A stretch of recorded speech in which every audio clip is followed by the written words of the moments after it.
नमस्कार, उज्जैन टीवी के सभी दर्शकों का हार्दिक स्वागत है। आइए सबसे पहले नजर डालते हैं आज की सुर्खियों पर। तमाम अपीलों हिदायतों के बावजूद भी श्रद्धालुजन स्नान के लिए पहुंचे शिप्रा तट खासी तादाद में। 7 स्वरूपों में निकले महाकालेश्वर, शाही सवारी की पूजा अर्चना की केंद्रीय मंत्री ज्योतिरादित्य सिंधिया ने। नवागत आईजी संतोष कुमार सिंह ने किया पदभार ग्रहण, जाने जाते हैं अपराध नियंत्रण और अपनी सख्त कार्यशैली के लिए। उच्च शिक्षा मंत्री ने कहा, अब विश्वविद्यालय के कुलपति को जाना जाएगा कुलगुरु के पद नाम से। और तापमान में आई गिरावट, मौसम विभाग ने आगामी 1-2 दिनों में व्यक्त की बारिश की संभावना, बरस सकता है जाता हुआ मानसून। प्रतिबंध के बावजूद सोमवती अमावस्या का स्नान करने खासी तादाद में शिप्रा तट पहुंचे श्रद्धालुजन। कोरोना गाइडलाइन के चलते प्रशासन द्वारा प्रतिबंध लगाने के बावजूद बड़ी संख्या में श्रद्धालु रामघाट पर स्नान करते दिखाई दिए। शिप्रा तट के मंदिरों पर भी श्रद्धालु पूजा अर्चना कर रहे थे। एक पक्ष के अनुसार आज सोमवती अमावस्या थी ही नहीं, आज की अमावस्या पर पितृकर्म श्रेष्ठ माना गया है। इसी आधार पर बड़ी संख्या में श्रद्धालु पितृकर्म करते भी देखे गए। इस संबंध में पंडित महेंद्र जोशी ने बताया, सूर्योदय के समय में अगर सोमवार आज था और अमावस्या सूर्योदय के समय में अगर होती तो वो सोमवती के नाम से जानी जाती। आज अमावस्या जरूर है, लेकिन वो पितृ श्राद्ध के निमित्त की अमावस्या है। आज अगर कोई भी काम अपन पितृ के निमित्त श्राद्ध तर्पण कुछ करें तो उसका विशेष फल है। और अमावस्या कल सूर्योदय के समय भौमवती अमावस्या है, ये एक वास्तविकता। इधर सोम तीर्थ पर प्रशासन द्वारा बैरिकेडिंग किए जाने से श्रद्धालुओं की संख्या कम रही। घाट पर स्थित मंदिरों में भी इक्का दुक्का लोग ही नजर आए। महाकालेश्वर की सवारी निकली पूर्व निर्धारित शॉर्ट रूट से। बाबा महाकाल ने 7 स्वरूपों में दिए दर्शन, केंद्रीय मंत्री ज्योतिरादित्य सिंधिया ने की पूजा अर्चना। भगवान महाकालेश्वर की श्रावण भादों की अंतिम और प्रमुख सवारी पूर्व निर्धारित छोटे मार्गों से निकाली गई। प्रमुख सवारी में भगवान ने 7 स्वरूपों को दर्शन दिए। पालकी में चंद्रमौलेश्वर, हाथी पर मनमहेश और एक अन्य झांकी में 5 स्वरूप विराजित थे। सवारी रूट पर कारपेट बिछाया गया और आकर्षक सज्जा भी की गई। सवारी ठीक 4 बजे महाकाल मंदिर से प्रारंभ हुई। इसके पूर्व भगवान का पूजन और आरती की गई। अधिकारियों और पुजारियों ने पालकी को कंधे पर उठाकर रवाना किया। मुख्य द्वार पर सशस्त्र बल द्वारा गार्ड ऑफ ऑनर दिया गया। इसके बाद सवारी नरसिंह घाट होकर रामघाट पहुंची, जहां केंद्रीय मंत्री ज्योतिरादित्य सिंधिया ने पूजा अर्चना की। इसके बाद सवारी नरसिंह घाट से हरसिद्धि होकर वापस महाकाल मंदिर आई। सवारी में केवल पुजारी, पुरोहित और अनुमति धारक ऑन ड्यूटी कर्मचारी और पुलिस अमला ही शामिल हुआ। आम श्रद्धालुओं को सवारी मार्ग में आने की अनुमति नहीं थी। सवारी मार्ग की ओर आने वाले सभी रास्ते बंद कर दिए गए थे। अपराधों पर अंकुश लगाने में एक्सपर्ट हैं उज्जैन के नवागत आईजी संतोष कुमार सिंह। प्रदेश के 4 बड़े शहरों में रह चुकी है पोस्टिंग। तेज तर्रार आईपीएस संतोष कुमार सिंह द्वारा उज्जैन में आईजी का चार्ज लिया गया। इस मौके पर पूर्व एडीजे योगेश देशमुख ने उनका पुष्प गुच्छ भेंट कर अभिनंदन किया। गौरतलब है कि संतोष कुमार सिंह ने ग्वालियर, जबलपुर, इंदौर में एसपी रहते हुए कई बदमाश गैंग्स का सफाया किया है। उन्हें एनकाउंटर स्पेशलिस्ट भी कहा जाता है। मीडिया से चर्चा करते हुए नवागत आईजी ने कहा, देखिए, पुलिस जो अपनी कार्रवाई करती है वो कार्रवाई हमारी पूरी टीम प्रभावी तरीके से करे, अपराध पे त्वरित और प्रभावी कार्रवाई हो। दूसरा, जो शासन की प्राथमिकता है, जो हमारे पुलिस मुख्यालय की प्राथमिकता है, माननीय मुख्यमंत्री जी के निर्देश हैं, उसके अनुरूप हम सभी जनता के लिए सदैव काम करने के लिए तत्पर रहें और जब भी हमारी आवश्यकता हो आगे बढ़ के अपना कार्य करें। इस दिशा में हम सभी, हमारी पूरी टीम सदैव तत्पर रहेंगे और पूरा प्रयास करेंगे। सर, माफियाओं में एक हड़कंप समझ गया आपकी पोस्टिंग के बाद, तो आप क्या संदेश देना चाहेंगे जो रसूखदार माफियाओं में?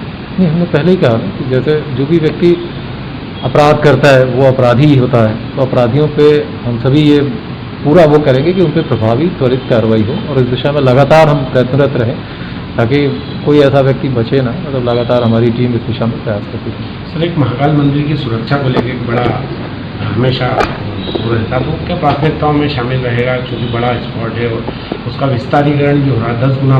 डेफिनेटली जो भी सुरक्षा व्यवस्था से अपराध नियंत्रण से या अन्य प्रकार से जुड़ी हुई चीज़ें हैं, उसमें हम सभी प्रयास करेंगे। आपने किसी स्पेसिफिक चीज़ की बात की है, उस पर अभी मैं बिल्कुल, अभी तो कुछ मिनट ही हुए हैं, तो अभी बिल्कुल ही ना कोई चर्चा हुई है, ना संज्ञान में ऐसी चीज़ आई है। पर डेफिनेटली जिससे कहीं की सुरक्षा व्यवस्था बेहतर हो, आम आदमी को सुविधा हो, दर्शनार्थियों को सुविधा हो, उस दिशा में हम सभी प्रयत्नशील रहेंगे। विश्वविद्यालय के कुलपति अब जाने जाएंगे कुलगुरु के पदनाम से।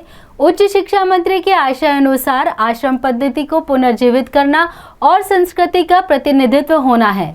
संघ और भाजपा द्वारा अनवरत जारी अभियान के अंतर्गत अब तक शहरों के नाम बदले जा रहे थे। अब इसके दायरे में विश्वविद्यालयों के कुलपतियों को भी समाहित किया गया है। विश्वविद्यालय के सर्वोच्च पदाधिकारी को अब तक कुलपति अथवा वाइस चांसलर संबोधित किया जा रहा था। उच्च शिक्षा मंत्री डॉक्टर मोहन यादव ने प्रेस से मुखातिब होते हुए यह घोषणा करते हुए कहा, अब भविष्य में कुलपति को कुलगुरु कहा जाएगा। इस हेतु आवश्यक विधिक प्रक्रिया भी शुरू कर दी गई है।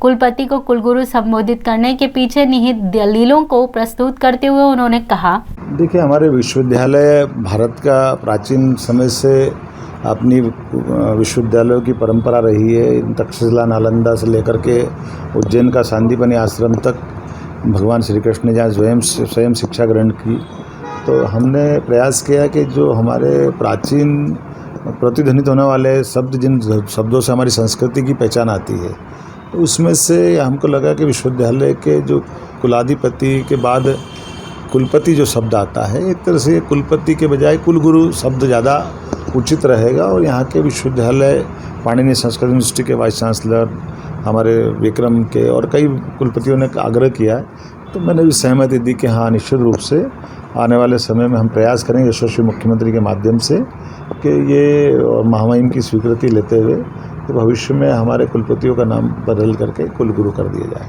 स्काउट गाइड मुख्यालय में आयोजित प्रशिक्षण शिविर में मनाया गया शिक्षक दिवस। शिक्षकों को दी गई शुभकामनाएं। टावर चौक स्थित स्काउट गाइड मुख्यालय पर चल रहे प्रशिक्षण शिविर में प्रदेश मुख्यायुक्त पारस चंद्र जैन द्वारा शिक्षक दिवस के अवसर पर स्काउट गाइड और संचालक मंडल को सम्मानित किया गया। कार्यक्रम के दौरान प्रशिक्षणार्थियों द्वारा गर्जना और बुलबुल गीत प्रस्तुत किया गया। कार्यक्रम में राज्य कोषाध्यक्ष रमेश चंद्र शर्मा, संभागीय अधिकारी प्रमोद गंगराड़े, सचिव राम सिंह बनिहार, अनोखीलाल शर्मा, सुरेश पाठक, अनुभूति सिंह विशेष रूप से मौजूद रहे। कार्यक्रम में सहभागी के रूप में कन्हैयालाल राठौर, श्रीमती अनीता सोनवाने, अनीता पांडे, नागेश शर्मा आदि मौजूद थे। कार्यक्रम का संचालन करण शर्मा ने किया। आभार रामसी बनिहार ने माना। सोने मकान में नकबजनी कर बदमाशों ने 10 से 12 लाख की नकदी व जेवरातों पर हाथ साफ कर दिया। जीवाजीगंज थाना क्षेत्र के महावीर नगर निवासी दिनेश फुलेरिया, जो फल फ्रूट व्यवसायी हैं, किसी कार्य से परिवार सहित बाढ़ कुमेत गए हुए थे। तभी मकान सूना होने का लाभ उठाकर अज्ञात बदमाशों ने चोरी की वारदात को अंजाम दिया और अलमारी का ताला तोड़ उसमें से 10 से 12 लाख की नकदी और जेवरात ले उड़े। इस संबंध में एक परिचित अशोक सिसोदिया ने बताया, अंदाजा तो नहीं हमको, हम रात को क्या है जो घर मालिक है वो रात को ससुराल गए थे, उनके कल शाम को 7 बजे के समथिंग बाढ़ कुमेत और उस दौरान किसी ने नज़र रखते हुए ऊपर का गेट तोड़कर अंदर घुसे और अंदर का भी जो है लॉक तोड़ा हमने, कमरे का भी ताला तोड़ के वो अंदर घुसे और अंदर घुसने के बाद उन्होंने अलमारी को पूरी छीन बीन कर दिया। अलमारी के भी लॉक तोड़ के ने जो है करीबन 10 से 12 लाख रुपए का जो था रकम, वो नकदी वगैरह जो भी थी, जेवर और नकदी मिला के टोटल 10 से 12 लाख रुपए का जो है वो सामान चोरी हुआ हमारा यहाँ। जयसिंहपुरा मुख्य चौराहे पर फैल रहा है सीवरेज का गंदा पानी, नागरिकों को हो रही है खासी परेशानी। जयसिंहपुरा वार्ड क्रमांक 34 डेरी चौराहा पर साफ सफाई के अभाव में नाले का गंदा पानी गणेश मंदिर व अन्य दुकानों के आगे फैला रहता है, जिससे क्षेत्रीय रहवासियों को परेशानी का सामना करना पड़ रहा है। इस संबंध में मोहन कुमावत, डॉक्टर यादव व अशोक नूरी ने बताया, जब से नरसिंह पहले से नाला बना तो उसके सफाई अभी तक नहीं हुई और अभी सीवरेज का पानी है। अभी गणेश जी कार्यक्रम हो रहा है, मंदिर है, मंदिर पे आसपास पानी हो रहा और सीवरेज का नाले का पूरा पानी बाहर आ रहा। शिकायत ये हमने जमादार जी को बोला था और नगर निगम में भी करी है, कंट्रोल रूम में भी करी थी, हेल्पलाइन पे भी कर दी है। बाकी हमारी कोई सुनवाई नहीं हो रही है। यहाँ पर पिछले 10 से 12 दिन से सीवरेज का पानी लीक हो रहा है। एक सामने दवाखाना भी है, मेडिकल भी है और गणेश जी का मंदिर भी है, लेकिन कोई सुनवाई यहाँ पे नहीं हो रही है। खरीदने नहीं आ रहे हैं यहाँ पे। और पिछले 2-4 दिन से मैं दवाखाना बंद करके बैठा हूँ, कोई ग्राहकी मेरी नहीं हो रही है यहाँ पे। 84 महादेव यात्रा में आज कीजिए श्री उत्तरेश्वर महादेव के दर्शन और जानिए उनकी गाथा, जो मंगलनाथ के समीप स्थित होकर इस श्रृंखला में अपना 44वां स्थान रखते हैं।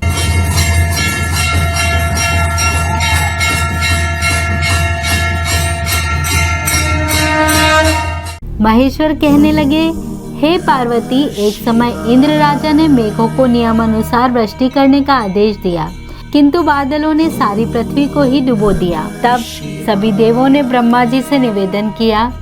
वहां इंद्र को बुलाया गया। इंद्र ने बादलों को बुलाया तथा विभाजन की दृष्टि से गज नामक बादलों को पूर्व की ओर 10,000 बादलों से, गवय नामक बादल दक्षिण दिशा में 6,000 बादलों से, शरभ नामक पश्चिम दिशा में 1,000 बादलों से तथा उत्तर की ओर मेघों का 1 करोड़ बादलों को अधिपति बनाकर आद्र से स्वाति तक 10 नक्षत्रों में ही वर्षा का प्रावधान समझाया। इस प्रावधान से सभी प्रसन्न हुए, किंतु क्रूर ग्रह शनि, मंगल, केतु, सूर्य खिन्न हुए और अवरोध किया। तब 100 वर्षों तक वर्षा नहीं हुई। तब ब्रह्मा और शिव जी के साथ सभी महाकाल वन में गंगेश्वर के समीप दक्षिण की ओर स्थित शिवलिंग का पूजन करने लगे। उस शिवलिंग में से धुआं उठने लगा तथा ज्वालाएं निकलने लगी। सभी क्रूर ग्रह भयभीत हो गए और भगवान सदाशिव के पास कैलाश पर आकर विनती करने लगे। तब औगरदानी शिवशंकर ने ग्रहों को अभय दिया तथा सभी शुभ कार्यों में प्रथम पूजा पाने का अधिकार दिया।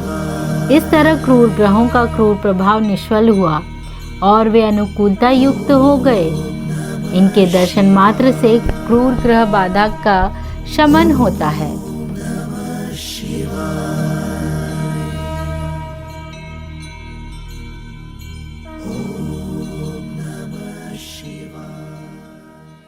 मौसम का बदला मिजाज, गिरा तापमान, निकट भविष्य में हो सकती है बारिश, मौसम विभाग ने संभावनाएं व्यक्त की। रविवार की रात 8-9 बजे के दरमियान लगभग 15-20 मिनट हल्की बारिश हुई, जिससे सड़कें गीली हो गईं।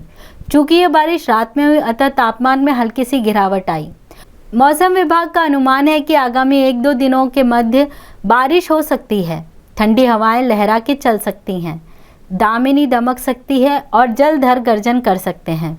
चूँकि शुरुआती और मध्यमी बादल जमकर नहीं बरसे हैं, अगर आसमानी सुल्तानी हो जाए और बाबा गणपति कृपालु हो जाएं तो गणेशोत्सव के 10 दिनों में पिछऊ बारिश हो सकती है। मानसूनी इतिहास में पिछली बारिश होने के कई प्रसंग घटित हुए हैं। बारिश हो तो बेहतर है, वरना अब बारिश के गिने चुने दिन बचे हैं और मानसून की विदाई तय है। आइए अब एक नज़र डालते हैं वेधशाला से प्राप्त मौसम के आंकड़ों पर।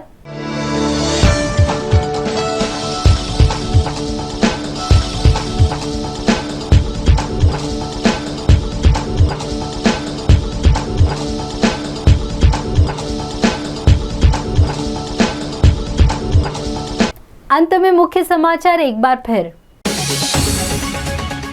तमाम अपीलों हिदायतों के बावजूद भी श्रद्धालु जन स्नान के लिए पहुंचे शिप्रा तट खासी तादाद में। 7 स्वरूपों में निकले महाकालेश्वर, शाही सवारी की पूजा अर्चना की केंद्रीय मंत्री ज्योतिरादित्य सिंधिया ने। नवागत आईजी संतोष कुमार सिंह ने किया पदभार ग्रहण। जाने जाते हैं अपराध नियंत्रण और अपनी सख्त कार्यशैली के लिए। उच्च शिक्षा मंत्री ने कहा, अब विश्वविद्यालय के कुलपति को जाना जाएगा कुलगुरु के पद नाम से। और तापमान में आई गिरावट, मौसम विभाग ने आगामी 1-2 दिनों में व्यक्त की बारिश की संभावना, बरस सकता है जाता हुआ मानसून। तो ये थे उज्जैन शहर के प्रमुख समाचार। ऐसी ही ताज़ा खबरों के लिए देखते रहिए उज्जैन टीवी। उज्जैन टीवी का यूट्यूब चैनल लाइक और सब्सक्राइब करना ना भूलें। नमस्कार।